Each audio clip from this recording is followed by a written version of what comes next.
Welcome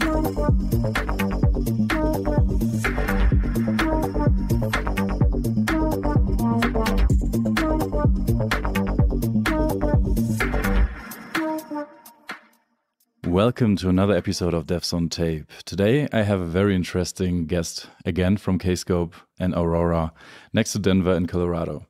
So in the vast realm of Oracle technologies, a true luminary emerges, a seasoned professional with an extraordinary journey. Starting with Oracle RDBMS 5 in distant past, the visionary has earned the experience in crafting remarkable applications for end users. For over 15 years, his unwavering focus has centered on Oracle Application Express, shortly APEX, transforming the landscape of software development. Within ODTUG, his dedication knows no bounds. As he esteemed APEX content lead for Kscope23 and 15, he sculpted the unforgettable experiences for attendees, ensuring they delved into the depths of APEX. Presently, he stands as a revered member of the board of directors, steering the Oracle community towards new horizons. His contributions has not gone unnoticed, earning him a constellation of accolades. In June 2009, he became an Oracle ace for the first time, a testament for his exceptional expertise. By August 2010, his ascent had continued and he ascended. I never do that in the first try, right? As he ascended to the esteemed rank of an Oracle Ace Director. In June 2019, he was anointed to Oracle Groundbreaker Ambassador, further solidifying his influential role in the Oracle realm. But his influence extends beyond individual achievements. A master of the written word, he has co-authored authoritative tomes that illuminate the depths of Oracle Application Express. Expert Oracle Application Express and Oracle Application Express for mobile web applications stand as testaments to his dedication to sharing knowledge and empowering others. I'm happy to welcome Roel Hartmann to Devs on Tape. Hi, Roel. Hi, Kai. That was quite a nice introduction. Yeah. I'm impressed by myself. Awesome. So as usual, I'm not doing it on the first take, but yeah, there will be no second today, right? No, there is no time because we're too busy here. Exactly. I hope it was quite on point what I got here. So like you're an ace director right now. Yeah, I'm an ace director since 2010. That's what you said. Yeah, August 2010. Yeah. So is it real that you? Is it correct that you entered the ACE program in 2009 and you just 1 year later you became an ACE director? Yes, I guess Wow. so. Yeah, there was no ACE associated at the time, so there were only 2 levels. But it's quite a accomplishment to get to ACE director, like one step up in 1 year, right? Yes, but I think I was already qualifying for ACE director a little bit earlier, so it's just like a 1 year step up. Mm-hmm. So it didn't feel like that. Mm-hmm. So I was already doing presentations, etc., since I don't know, years before that. Oh, awesome. Yeah, that was my impression when I first met you. I think it was like 8 or 9 years ago, right when I started my career in Oracle Apex. I saw you at conferences and I was just guessing he don't have a real home because he's just traveling around the world and speaking at conferences, contributing to all over the world communities. So you're very often on the move, right? That's what all the people say. Hey, where are you going next? Yeah, exactly. So, it might feel that way. But that's also an aspect that I really, really like. Mm-hmm. So I'm self-employed, and that gives me the opportunity and the freedom to do more or less whatever I like, within certain limitations, of course. Mm-hmm. So, and that was also the main reason to become independent. So I was working with a regular software company earlier, and I was already able to deliver presentations here and there. But I also got the feeling that it was limited because the company always asked, what's in it for us? Mm-hmm. And that sounds very familiar, of course. And I was a little bit tired of that because there is no direct revenue of doing presentations. Yeah. And no financial revenue. I would say no direct, but there is an indirect one. But that takes time. People know it is like creating a brand. So yourself is a brand. It's not that it's the goal, but that just happens. Yeah. And people can find you. So since I became self-employed 12 years ago, something like that, I never had to look for work, for instance. People just contacted me and say, hey, I know you, I've seen your blogs, I've seen you presenting. We've got a problem, can you help us to solve it? And those projects you're doing as a self-employed, usually in the area where you're living. So you're from Netherlands, right? Right. So are you working in Germany, Netherlands, or is it across the globe? No, I'm only working mostly of the time I'm working in Netherlands. So since 2-3 years, I got a German-based customer.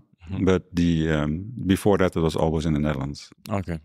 Because you don't get offers from overseas, or? I did some very small things for someone in Taiwan and someone in the US, but it's complicated for especially tax-wise and those kind of things. So if we keep it in the European Union, everything is easier. Yeah. Correct. So yeah, you're traveling around, being on conferences, and you're contributing to ODTUG. Yeah, like you're even on the board of directors. So this sounds like much things to do, many things to do. It is. So I've been in the board of directors since 5 years. So the term is 6 years. So 2-3 years terms nowadays. So we have to have you have to be elected and those kind of things. So the question is, why would you do something like that? Don't you have a user group at home? Yeah, exactly. Yeah, we have a user group at home, but it's not. It's of course it's in the Netherlands, smaller. They have less activities. And the first time I was at Kscope was in New Orleans in 2008 or something like that, and I was immediately hooked because the sheer size of the conference, it was larger than I was not what I was expecting, but it was larger than was used of in the Netherlands, for instance, and maybe not larger than DOAG, but I didn't attend DOAG at that moment in time. But it has exactly the correct size of people, so you can meet everyone. Yeah. So and all the experts are here.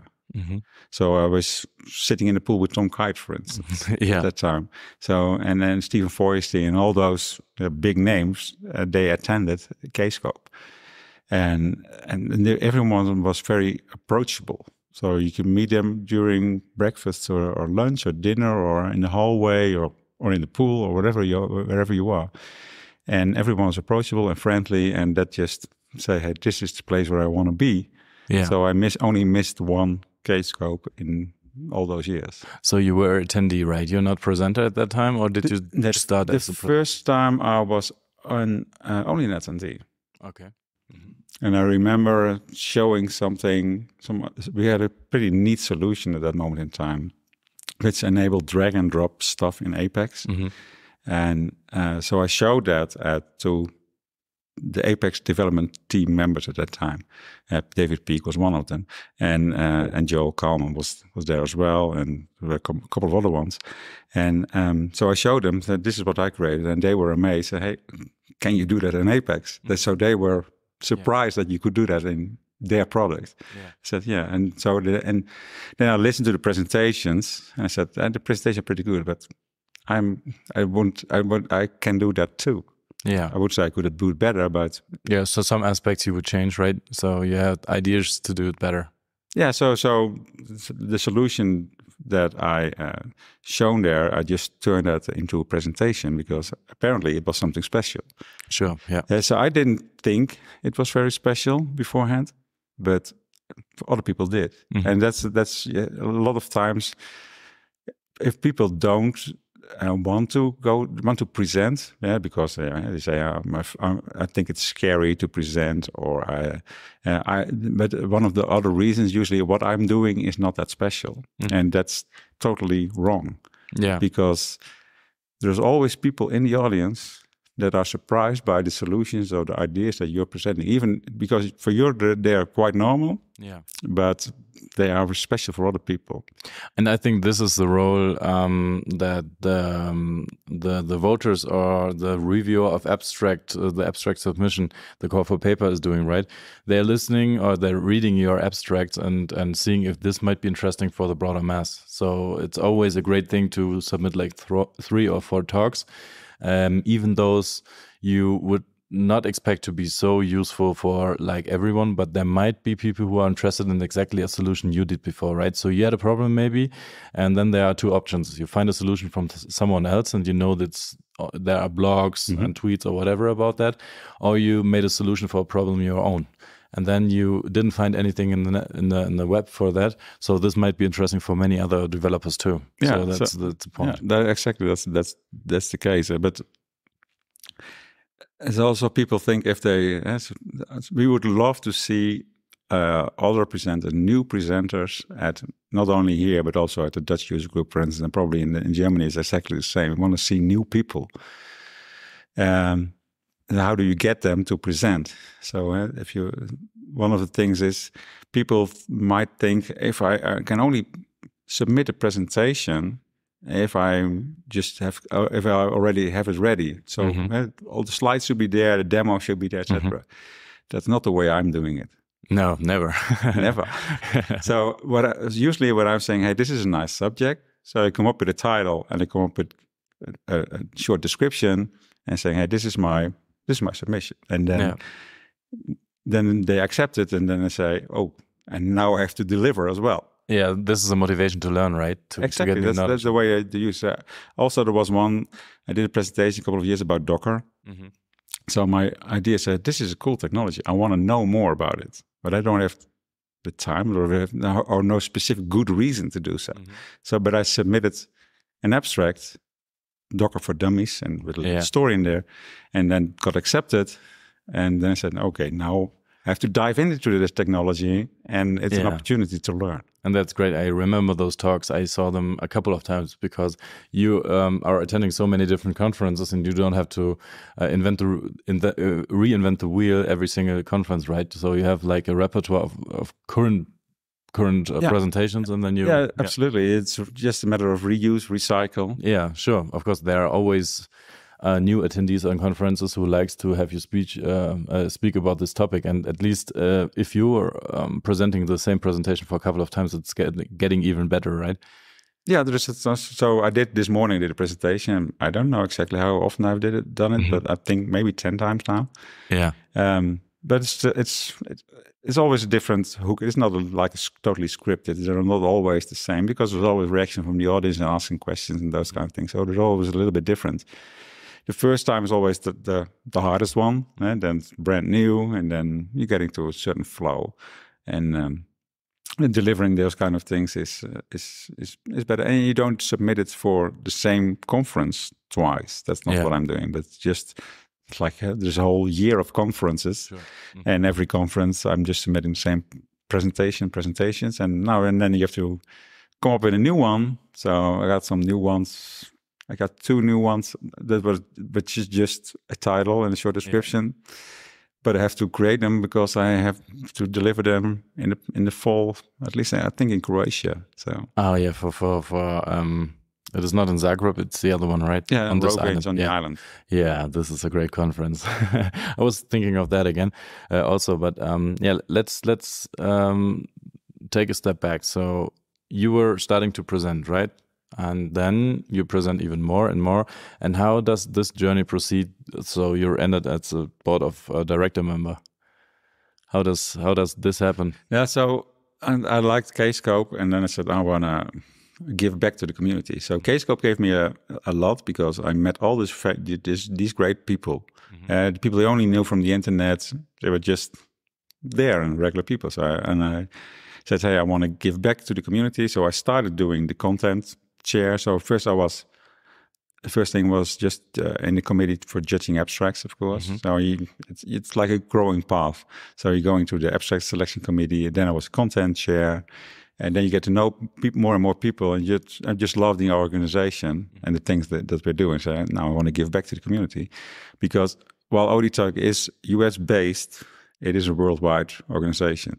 So I think, hey, to have a European perspective of things might be a welcome addition to the American mostly American-based board anyway. Yeah, right. So yeah, you just started in a review committee, and then you worked more and more and contributed, and then at some point you were recognized, right? And then I think you were nominated to be voted for. Or you can just did it by yourself? Nominate yourself. Okay. You should nominate yourself. It's not like a surprise one. Hey, I'm on the board of directors. Yeah, it's not like the ACE program, right? No, it's not like the ACE program. In this case, you say I'm going to step up. I want to be on the ballot. If you want, right? Yeah. Yeah, and then there's an election, and then you might or might not get in. So what influence has that on your private life or your work life? So if you are having meetings with them overseas, you just have to stay up late, right? Or now luckily the meetings are on a good time, so they are in their morning hours, so in my afternoon. Oh, in the afternoon. So we have every month we have a meeting. The regular meetings is always on the Friday or Saturday afternoon in our time zone. So early, like depends on where the other people are located. If they're on East and West Coast, it's somewhere between 7 and 9 every year. Oh yeah. So yeah, you're planning to extend your stay in the board of directors. You said there is a period of 6 years when you were. There's a term limit. So my limit ends next year. Oh, so only 1 year left. Can you come back in the next years? Yes, you can come back. There has to be. I have to check the bylaws that says how many years will be in between. There's a strict rule. Yeah, there's strict rules. Okay, so there might be a place for you, right? Yeah, but also I would like to give other people the opportunity to, of course, to bring their take and their experience to the board of directors as well. Yeah, that's nice. So speaking of the conferences, so you're very active in ODTUG. I know you are very active on other conferences as a presenter. What is your favorite conference besides Kscope? Okay, I cannot pick that one. No. I think might be Croatia. The island one. The island one, yeah. Because it looks like we're on island here as well, right? Yeah. It's like a big resort in the middle of nothing. Exactly. We can see the mountains far away, we can see the airport, and we can see Denver downtown, but Denver is like half an hour from here. Yeah, by car, yeah. By car. 1.5 hours by bus. So our listeners might have heard about that in an earlier episode of Devs on Tape. So we were commuting through Denver with by bus. There's a train as well, by the way. There's a train, yeah. We took that too, but it takes even longer to get along that. Yeah. So yeah, that means that the next Kscope is the last Kscope in your current period in the board of directors. And it will be in Nashville, as I heard. It will be in Nashville. And it will be in July for the first time, I think. Correct. All right. So let's take another very big step back. So I would like to know more about your career. You said already that you getting into self-employment, but you developed software before. So how did you come into the software development at all? Like first beginning? The first beginning, I studied informatics. Okay. So I can't do anything else, apparently. So I studied informatics. So I'm a Master of Science in informatics. And then the first thing I had to do civil service in the Netherlands back then, not anymore. And luckily I could do some work related to IT during civil service. And then I worked for a software company, mostly at Philips. Yeah. Did a couple of projects over there. And after 5 or 7 years, I think it was 5 years, I switched to another software company, which was based in The Hague at that moment in time. Stayed there for 17 years or something like that, 12, a long time at least. So what programming languages did you use before? Obviously not Apex or HTML. It was like started web development, or was client side, or COBOL, there was Haskell? So I'm that old. There was no web development. Oh, there was no web at all, right? I don't. There probably was some kind of web, but so I did start with Oracle stuff pretty early. So Forms 2.3, that's when I started with, and it's Oracle Case and Oracle Case Dictionary, something like that. So there was a case tool back in the old days, which has a similar reference to what Apex did. So you could define the functionality and then press the button, wait for a long time, and then it would generate code. Oh, okay. So that kind of low code then, yeah. Not very low, but not as easy, of course, as Apex did right now. So I was using that stuff. So it was all Oracle back then. So Oracle for version 5 on MS-DOS, just run on a computer, 20 megabyte kind of thing. Upgrades to 6, etc. So all the versions. And I did some Pascal programming as well, and DB3, that kind of thing. So and back in all this, but at a certain moment in time, I only did Oracle. So I did large Oracle forms, stuff, Oracle reports for many, many years. So, and after a certain moment in time, I encountered HTMLDB at a project, and I said, "Hey, what's that?" So I installed that and said, "Hey, this is pretty cool." Yeah. Then you were just focusing on Apex, yeah. Right? Yeah. And so that's why we're here now. Yeah, of course. So, do you have any nice stories about your project? So at least you're very long in the business, right? So what is your most interesting customer experience using Apex? Ooh, that's a difficult question. So yeah, of course, what you're doing right now, the current one, is the most technically challenging thing. The most, that's the most features. There are some other ones that I cannot talk about because it's for Ministry of Defense. So okay. In the Netherlands. In the Netherlands. Yeah. So I don't actually know how much I can tell. So I'm on the safe side. I won't tell anything. Yeah, of course. Sure. And the current one right now, for instance, is working for a German customer in the pharmaceutical industry. So what we're doing right now is creating software to support pharmaceutical organizations in drugs trial. And the main issue with drugs trials is they run all over the world. And every country has their own rules regarding, what should happen when something is wrong with the drug. So if someone gets an adverse reaction, so you're taking a drug in a test and your nose started bleeding, which was not expected. And then that should be reported to whoever is in charge. So the patient is reporting that to a doctor? No, the doctor is reporting that. So, right. Of course, the patient has to report it to the doctor first, otherwise the doctor doesn't know. Yeah. But the doctor will report that first to their own organization, but then it has to bubble up. And if it's very serious, it has to go to all the people, all the doctors, all the organizations that are using that drug, especially if people die. Then everyone should immediately stop using it. But if it's a nosebleed, then you might want to investigate more. So, hey, have you seen that before as well? But the doctors doesn't know who else is using that drug. Okay. And also every country has its own rules saying, hey, if it's very serious, then you have to report it in 3 days. Another one says 7 days. And so it seems like even a very long range if you have to report, like there are people dying from it, but you have like 3 days time to report that. Yeah, so it's not that, no, usually you don't report that people are dying from the drug. You say people have taken the drug and they died. Yeah. There's not necessarily have to be a correlation between those. Yeah. Or causation, I think. And so we're creating the software that does implements all those rules from all the countries that are working with the drugs trials, and we make sure that everyone's informed at the right time. So we're sending out stuff, we're distributing documents, we check if those documents reach the endpoint, those kind of things. So we have to prove that everything is done according to the rules. So you have a unified API, like something. So you're working on one system for one of those pharmaceutical companies, and you're sending it to all the people who are using a certain drug, right?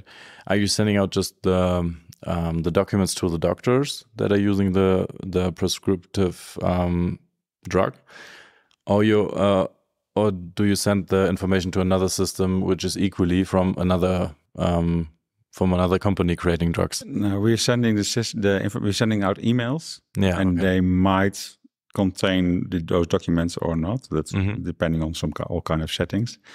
and we register that the documents have been received by those doctors, and those doctors have to go into the application, or if they download it directly, it's automatically tracked. And then we can see that they have like a read and understood kind of thing. So we can prove that we do our due diligence, because otherwise the FDA or something might come in and say, hey, prove that you did everything that you should have done to prevent all kinds of stuff. So I think I attended this talk in Oslo where you're talking about that. So I was interested in how do you detect if a doctor was reading the email, right? So we had this kind of dead pixel thing on the page. So if it's loaded, then there will be a call to a web server, like receiving an image to be shown in the email, and then your server recognizes that this client from this email is fetching this image, and then you can track it. But most of the clients, like a Mail in Apple, for example, or Outlook from Microsoft, are prohibiting such things. So do you have one solution that is like still working, or do you change the procedure on how like to circumvent that? No, the most so the Apple Mail does not prevent that because it's not like a little pixel. We're showing like a larger image. So if you're doing a little image or little pixel that you don't see, then people say, hey, they're tracking stuff in there that's not allowed. But if you're showing something very obvious, then it will work. Sometimes in some setting, I think it's Outlook that says, hey, you want to put this sender on the safe senders list. And if you click on that, then you're good. It's not 100% solution, but it just helps. Yeah. Okay. I was guessing it was, or I was thinking it was 100% solution because it's like you have to prove that someone read the email. No, but the ultimate proof is that they go into the application and download the document or look at the document and say, hey, I've read and understood this. But that they receive the email, step one. Otherwise, they can say, I've never received the email. And then we can just say, yes, you did. Yeah, you have the headers, right, that the email server received it. But if you don't have an image loaded, so this is happening all the time currently on my Outlook. So it's not loading only one image in an email. So I have to explicitly say, load external images, even for my colleagues. So it's very restrictive, and I didn't do that by myself, right? No, get rid of Outlook. Yeah, it's a Microsoft product. Yeah, there are some reasons to stick to Outlook for at least for the business emails, but yeah, I mean I'm not a doctor who's receiving mail from your system, so I think I'm pretty good staying there until now. All right, so you were working for a couple of years in this project now. Right. Yeah, 2.5 years, 3 maybe. Yeah, and it's still getting new insights. You can make presentations out of it, right? Oh, that's a good question. So actually, yes, it does. So the two that are coming up, or should be coming up, one of them is I've named Apex CI/CD from the trenches.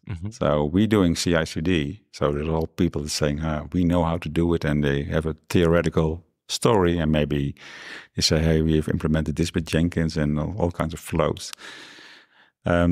We also got our own approach, which works for us. And there's probably some elements. I don't say that everyone should use that same approach, but there are probably some elements in there that might be very interesting for other people as well. So my idea is to present that as a full-blown presentation. I think the first time will be Croatia. But. So do you let your presentation be curated by the customer after creating it, or do you ask for specific screenshots you might show, or do you get even back to the customer and say if you can do that? So I know it from my perspective. So if I'm creating presentations where customer relation things are in it, I usually go back to them and show them the presentation, or just a bunch of screenshots, and that it will just say, I will talk about this and that. I'm allowed to do that. So there will be no reference, not necessarily will be, I might name the company, but there is no reference in any screenshot or whatever to that company. So it's not like a specific solution for that company.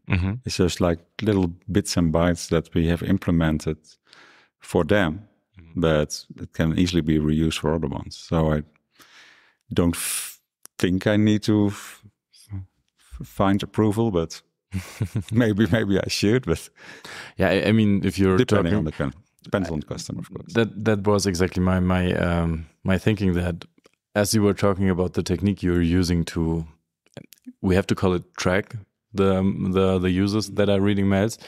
There are a lot of people who are very, very against exactly such a thing, right?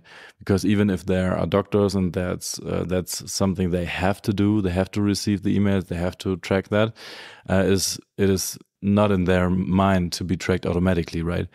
There might be some controversial about that. There might be, exactly. And if you bring this discussion in the context with the customer who's asking you to do such a practice, there might be some backslash. Yeah, but we don't want to do it secretly. So if the customer would say how does that work, and we can explain them, because there's no say, hey, you're secretly trying to track what I'm doing. And it's not secret, because we can tell you. I mean, there will be not the doctors, there will not be the customer itself, like the pharmacy company who's having the problem. If you're having a talk and there's a very strict, I call them German guy who's sitting there saying, so this is GDPR, you cannot track them, this is not allowed, and there are people just standing up for the rights for like data protection and for anonymity and no tracking things, and that this might be a backlash, right? Yeah, it could be, but probably those persons, so those people have Outlook installed and with all the privacy settings to a maximum, so they will not get that experience then. Yeah, okay. They have to click on a link and manually accept you have to allow this, like I say, add it to the safe senders list. Yeah, and then it works. Yeah. Great. Okay, this is a point in time in the podcast I want to switch over to the categories. So we have usually 3 categories I'm asking you questions from. The first is hypothetically, in private and consumption. There are many words in there I might chew down today, but let's start with the hypothetical category. So if you could undo one technological trend in the past, what would it be? Ooh, that's a difficult one. The technology trend that I despise: advertisements.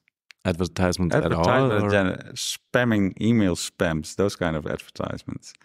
So I wanna have a clean inbox in my email, which is not polluted by stuff I don't want. All right, and also advertisements on websites.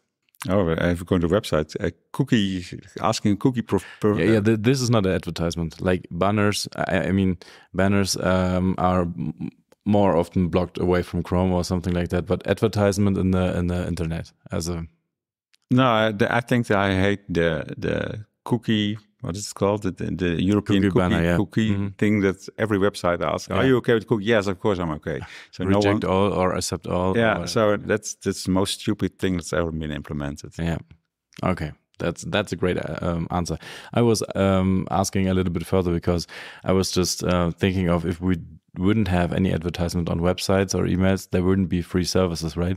So they will charge you for everything, as news sites are doing it right now. So if you're reading news, you will be bombed by 560 ads at one time, and then you have to pay $1 or $2 for an article to read. But I think if there weren't be any ads on the web, there might be some other way to finance companies. So we would have other problems. So then you have to pay otherwise. You pay through advertisement. Yeah. Or you have to pay real money. Real money, yeah. That's another discussion for another podcast, I think. But we can just, I see it the same way, that we don't have to click on the cookie things for the next years. I hope they will do something about it. I was searching for plugins that automatically click this thing away, but do they exist? Just for a couple, I mean, I could just look into that. Maybe this is a niche. No, there are a couple of providers that are having this cookie thing, and then they are unique, or then they are just a generic that you can really access the buttons and click on it when they arrive. But I don't know how it is on legally side if you automatically click them away. But I mean, you might not care. No, probably not. All right. So next question is the exact opposite. So what would you like to invent or create in the technology sector what wasn't here before? Yeah, if I had an answer to that, I was already doing that, right? I mean, if you have any plan, but you're not able to do so. So it could be a time traveling machine, obviously. But if there's something which might be a little bit more realistic. Something I think something in the medical world that helps people better, that they don't get sick that much, something like that. So you wouldn't go into the technology sector at all? Like, no, I'm not Elon Musk that yeah. thinks that having a spaceship is a brilliant idea and killing Twitter is a good idea either. Yeah. Okay. Yeah. I mean, it could be some software which is also having people with the medical situation. Yeah, right? yeah, that could be anything. Could be drugs related or software related. Something that helps patients or helps people preventing from becoming a patient. Even. So maybe the people stay healthy, don't do more exercising, so they don't get sick. Yeah, that's a great point. Next question, hypothetically again, what do you estimate your working day, your daily life would change in the next 10 years? The next 10 years, I'll retire, hopefully. Mm-hmm. So somewhere in those next 10 years. So that's the plan, actually. And what's happening when you retire? So I'm just imagining a Dutch guy sitting in the garden with all the little, I don't know how do you call it, garden gnomes maybe, or just being totally chilled, sitting at the beach, eating flour. So tell me, how are you? Yeah, what vision do you have from the retirement then? I think it will probably be like a slow retirement. So just not from one day to another. So I'm doing all kinds of stuff to do nothing. Just doing the things that I really like to do. Maybe sit in the garden, walk the dog, visit cities, just relax, read. Maybe still some technical stuff. Maybe there are more people in the IT industry, also in the Oracle IT industry, that say that they are retiring, but they never did. They never really do. They're still there. They're still on Twitter. They still now and then do a little presentation somewhere. Yeah. It's very hard to retire completely. I just talked the other day to a guy who was like retiring. So I'm not unveiling his name right now because I don't know the order of the publishing of the Steps on Tape episode. But he was retiring for a couple of months, I think, and it was too boring. He went back to development. Yes. Maybe that happened. I don't know. Maybe it could be. So moving to California, sitting on the beach each and every day. And then after a certain amount of time, no, this is too boring. I'm coming back. So, and if I just imagine that you will not travel around all over the year, so maybe you can just estimate how much days in the year, like 365 days, are you not at home? Rough estimation, I would say 4 days a month. All right. Okay. 4 days a month for just average. So now we are here for a week. And July, we're on holiday, so I'm not at home, but it doesn't count. It's not September, we have Cloud World, so that's another week. And I have to do a Nordic Apex tour as well, which is another week. So that's. And then there will be Croatia and DOAG, but I'm not planning to go to the DOAG conference. UK OEG. I'm not sure about it. And then there are like planning sessions for the next Kscope, I guess. I don't know how early they begin. And I saw that you are used to meet to in the location the Kscope will be. So you're going to be on the spot there at least one time, I guess, more than one time, right? No. The conference. So we got the board of directors and we got a conference committee. Okay. So and there is some overlap because some of the directors aren't part of the conference committee, but whether I'm one of those, we don't know. We haven't decided yet. The conference committee will attend the site, so Nashville. I think only once, and usually. And the board of directors usually also has their face-to-face meeting in February on the location where it is. So not always, because at one time we should have gone to Boston. We went to Boston, we should have gone somewhere else. I don't know, somewhere. But in the winter in February, it would be really, really cold there. So we got to Wilmington where the YCC resides. Okay. So this might be something we can write on that list, right? Could be, yeah. Could be. All right. So, yeah, this was a question about your retirement. I'm very eager to see how it will work. So you're at home that often, that much. Yeah, we see you on many conferences, I guess. And you don't have anything to talk about unless you're still in the tech. So you're not going to retire. I'm going to. Okay, that's your bet? Yeah, it's my best. Yeah. All right, next question. In private, that's a category for in private. So are you satisfied with your work-life balance currently? So you already said that you have so many,